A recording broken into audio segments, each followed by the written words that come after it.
कभी कभी खुशी का बाग है जिंदगी।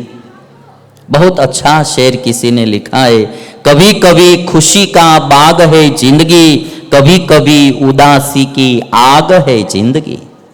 कभी कभी खुशी का बाग होती है जिंदगी, कभी कभी उदासी की आग होती है जिंदगी। कभी कभी खुशी का बाग है जिंदगी, कभी कभी उदासी की आग है जिंदगी। हंसता और रुलाता राग है जिंदगी, आखिर तो किए हुए कर्मों का हिसाब है जिंदगी। किए हुए कर्मों का हिसाब है जिंदगी। एक राजा के 3 मंत्री थे।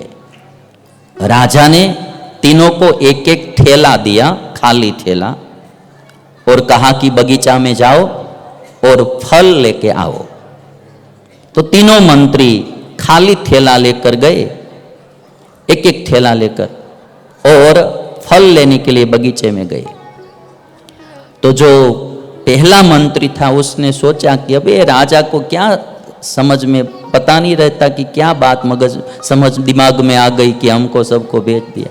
अभी वो देखने वाला भी नहीं, एक थैले में हम क्या लेकर गए।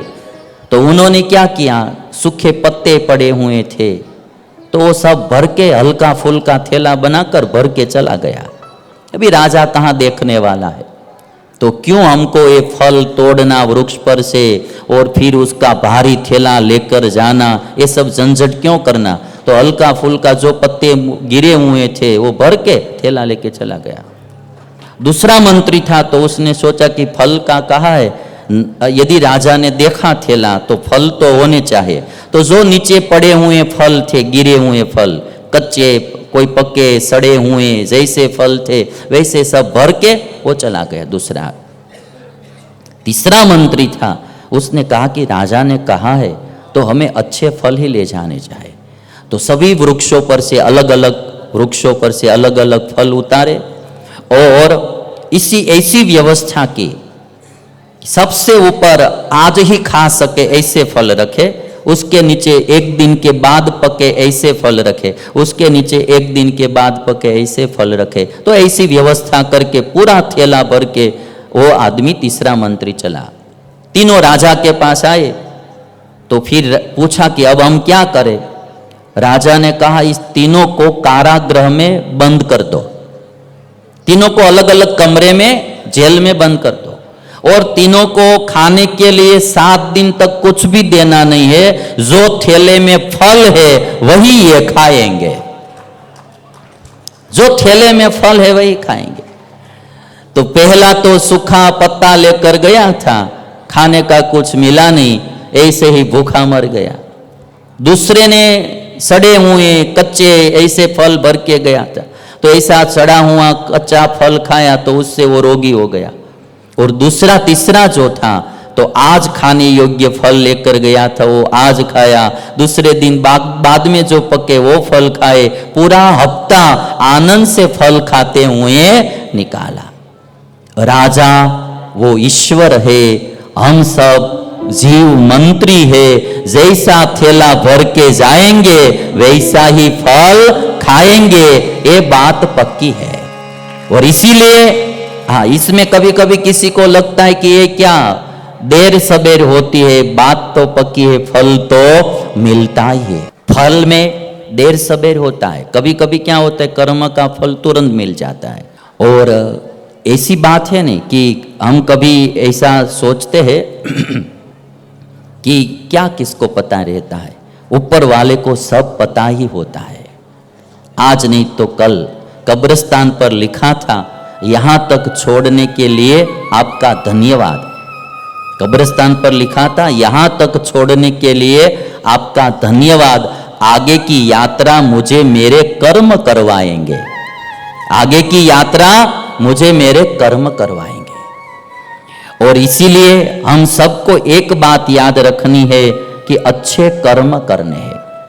कर्म करे किस्मत बने, महाभारत में ये गाया गया है, शायद सुना होगा। कर्म करे किस्मत बने, जीवन का यह मर्म है ना, महाभारत में गाया है। प्राणी तेरे हाथ में, तेरा अपना कर्म। अच्छी रचना महाभारत सीरियल में शायद गाई गई है। कर्म करे किस्मत बने, जीवन का यह मर्म, प्राणी तेरे हाथ में, तेरा अपना कर्म। और हम कभी कभी ईश्वर को दोष देते, ईश्वर ने ऐसा मुझे क्या किया, ईश्वर ने ऐसा मेरे साथ क्यों किया। ईश्वर भी क्या करे, कर्मानुसार फल मिलेंगे। ईश्वर भी क्या करे, कर्मानुसार फल मिलेंगे। चेक होगा 1000 का तो लाख कहां से मिलेंगे। चेक यदि 1000 का ही होगा लिखा हुआ तो लाख कहां से मिलेंगे।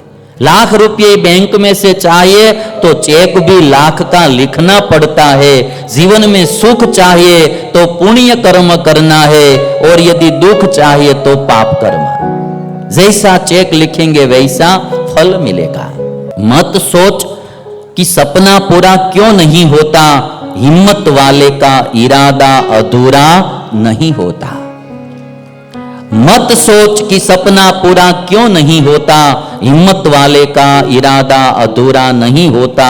जिस इंसान के कर्म अच्छे होते हैं उसके जीवन में कभी अंधेरा नहीं होता, उसके जीवन में कभी अंधेरा नहीं होता। तो आज से ही यदि हम अच्छे कर्म करेंगे, पुण्य कर्म करेंगे, ऊपर वाला फल तो देगा ही देगा। भगवान श्री कृष्ण ने कहा, अर्जुन कर्म में तुम्हारा अधिकार है और फल में मेरा अधिकार है। और कभी भी ईश्वर अन्याय नहीं करते हैं, और पाप की ओर तो देखना भी नहीं है। हमको अभी लगता है कि ऐसा शॉर्टकट रास्ता अपना कर पाप करके पैसे वाले बन जाएंगे।